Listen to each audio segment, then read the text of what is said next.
What is going on, you guys? This is Jonathan here on Garage Denali. Welcome to the channel.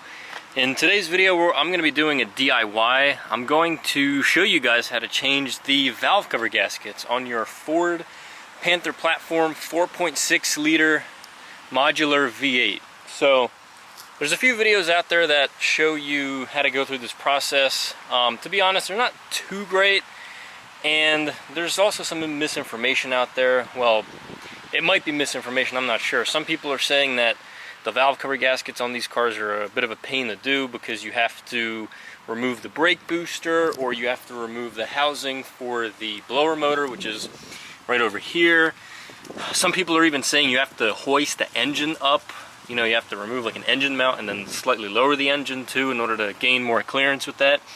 So I'm going to be doing this job right here because my valve cover gaskets are leaking. You might be able to see on the exhaust manifold right there. Symptoms of this are obviously the sight that you're seeing right there, but then you also get a burnt oil smell coming into the cabin or coming from around the car. Sometimes that's when the oil drips onto the exhaust manifolds. And then you also see like a faint white smoke, of course, coming from around the cracks here from where the hood and the fender meet, or even through around the windshield cowl. So those are some of the sure signs that you have bad valve cover gaskets. So we're going to need a basic tool set as well for this job. So get yourself a ratchet with some deep sockets. We're going to need a screwdriver, and that should be about it. So we're going to start with cylinder bank 2, which is the driver's side, which I believe is the easier side to do. So let's get right to it. So the first step in order to start working on the driver's side valve cover gasket here is we want to remove our air box here that goes right to the throttle body. So go ahead and get a screwdriver, loosen this up here, this clamp connector, because we want to pull this off so we can have access to our valve cover gasket.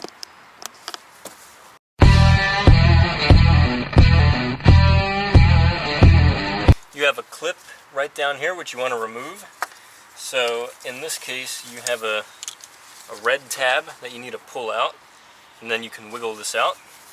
That's for our mass airflow sensor, so get that out. Now what you're going to need is an 11mm deep socket, because we want to get our nuts out that hold the air box in place. You got two back here, and then you got one right up here in the front.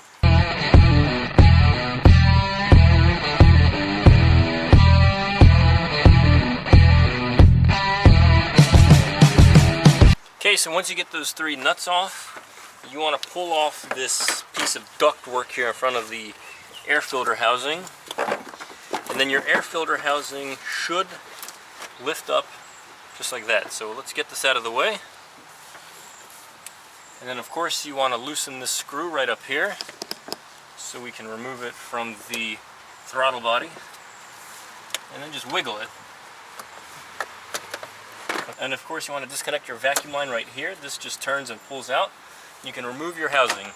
Okay, so the next thing we want to do is we want to start removing some of the cables right here, some of the connectors that come off of our wiring harness, such as I believe these are the camshaft position sensors. So gently pull these out. You don't want to break these, but we're going to have to remove these.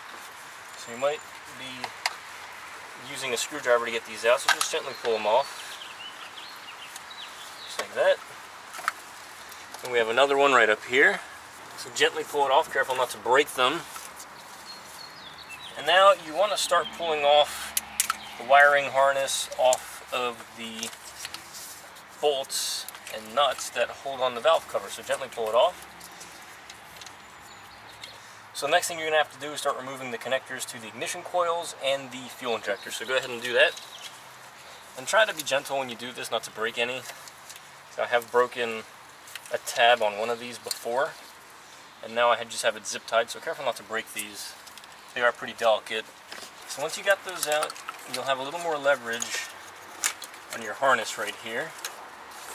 We're going to have to get this out of the way.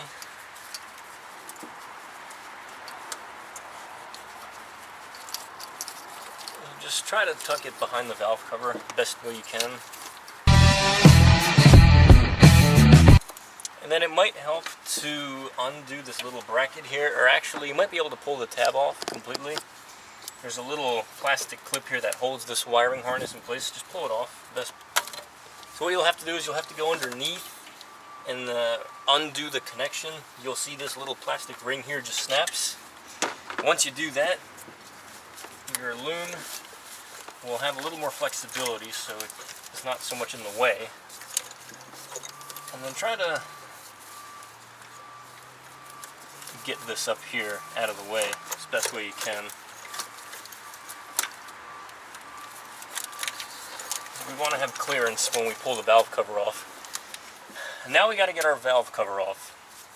So you'll see there's a series of 1, 2, 3, 4, 5, 6, 7, 8, 9, 10, 11 bolts holding this on. So these are all 8mm bolts. There might be 2 that are of a different size, and you're going to want to pull these off and make sure you have them in the right order for when you put them back. So we're going to go ahead and get this off. So just so you see, this is what we're doing. We got 1, 2, 3, 4. We got a 5th one right there. Number 6 is behind the harness, you can't see. Number 7's right there. 8, 9, 10, and 11. So I'm using a 1/4 inch drive with an extension, and this is an 8mm. So that's going to take these off right here. And then this is a different size here, so I'll let you know what that is when we get there. But now we're just going to start to remove all 11 of these bolts.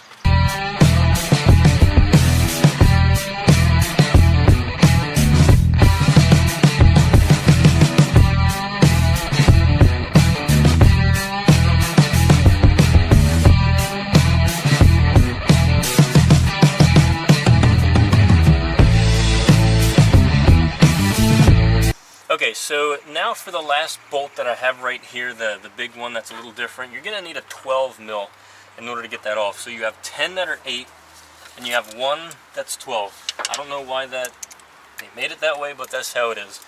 So take note of that. Get the 12mm off. So as you can see here, I got all my bolts oriented in the way they came off. So this is towards the center of the engine, this is towards the outside. So we got 11 bolts here. This is the one that is a 12mm, like I said, and then all the other 10 are 8. So just make sure you put them in a nice safe place so you don't lose them or mix them up or whatever. So now at this point, as you can see, all 11 bolts are out and our cover should be ready to come off. So as you can see, it's off. So let me set the camera down and we can pop this off. And there we go. Here is our oily valve cover. And I'm looking along the gasket. I can't really tell that it's no good, but if you do look at the actual cylinder bank, you might be able to tell where it's been leaking. So it's been leaking down here. You can see my oil dipstick is pretty covered in oil. Right down here there's some spots, so right down there. So that's our camshaft right there. So nice sight. Pretty cool to look at, I'll say.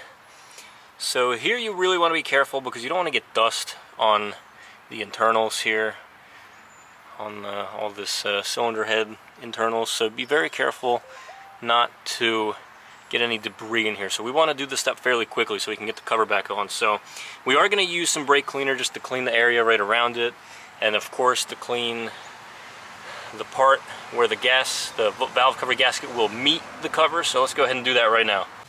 Okay, so now our next step is to go ahead and peel off this old gasket, and then we're going to go ahead and clean the valve cover itself.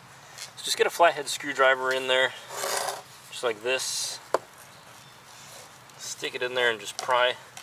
Should come out. And of course, just do your best you can. Gently pull it out, but don't, go too crazy.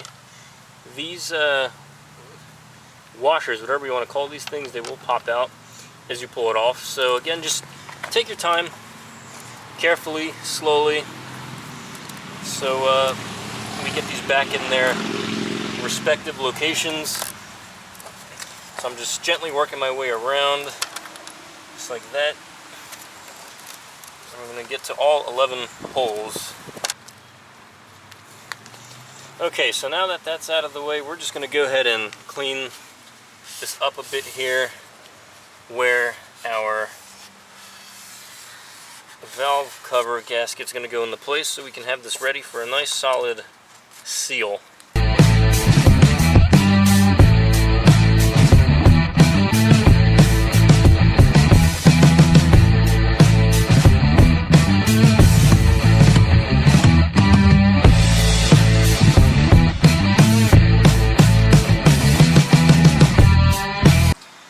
Alright guys, so we're going to take our brand new valve cover gasket, which I have right here. This is in fact the part that ends with the part number BA. So you want to go ahead and make sure you get the orientation right. Careful not to touch the ground with this because it's a brand new gasket. And we're going to go ahead and get this installed, just like that.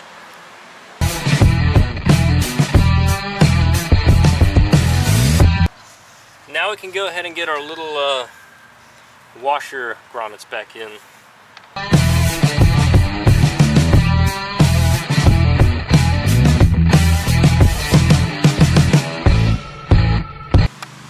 Alright, so once that's in, just once again confirm that your gasket is on flush. We're going to go ahead and clean up the cylinder head that this is going to go on.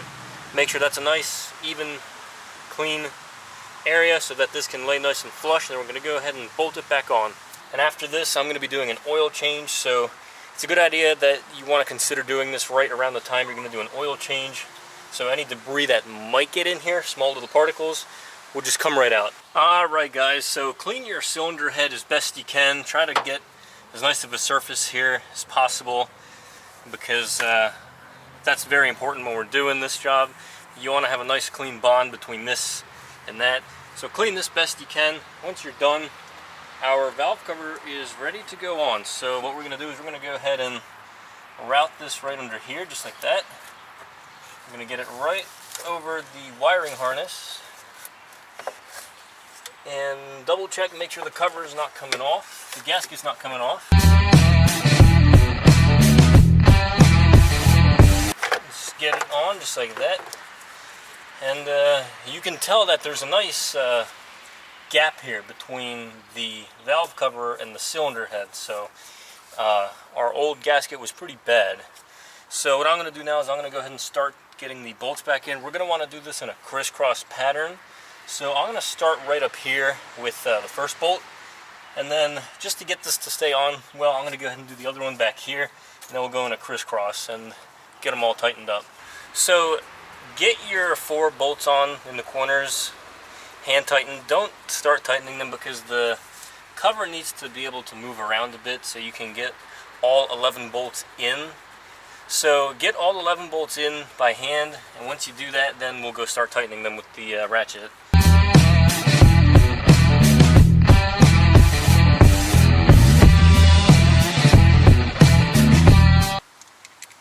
So once you got all 11 in, go ahead and start tightening them down. Alright guys, so now that your valve cover is back on, go ahead and get this little vacuum tube back on, and then we're going to go ahead and get all our wiring harness routed correctly again and plugged back into where it needs to go. And that's pretty much it after that. Start the car, check for leaks, and you're good to go.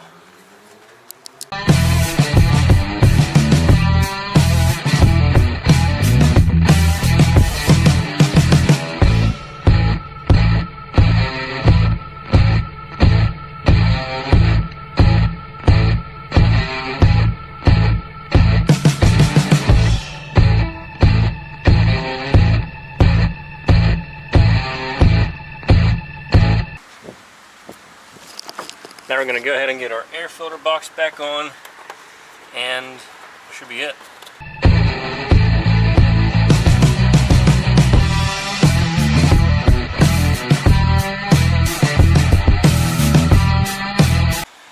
Alright guys, so that is the tutorial on how to do the driver's side cylinder bank 2 valve cover gasket. So as you can see, it's not too difficult of a process. Just make sure to take your time, be careful not to damage things, be careful not to get grime, debris, dirt into the cylinder head. So pretty straightforward process. Always torque down your bolts to the correct torque spec so you don't risk the possibility of breaking them. In fact, that it might actually be a good idea to get new ones while you're here, because the old ones, after going through so many heat cycles, maybe they lost their tensile strength, so it might be a good idea to consider getting new bolts, but that's how you do it. So I'm going to have a separate video on how to do the passenger side valve cover gasket. This one might be more of a challenge, but I'm going to have a separate video for this. But regardless, I hope that you guys enjoyed this video. Hope you enjoyed this tutorial. If you found it useful in any way, please give it a big thumbs up. Please comment, rate, and subscribe to Garage Denali. Check me out on Instagram. Thank you very much and take care.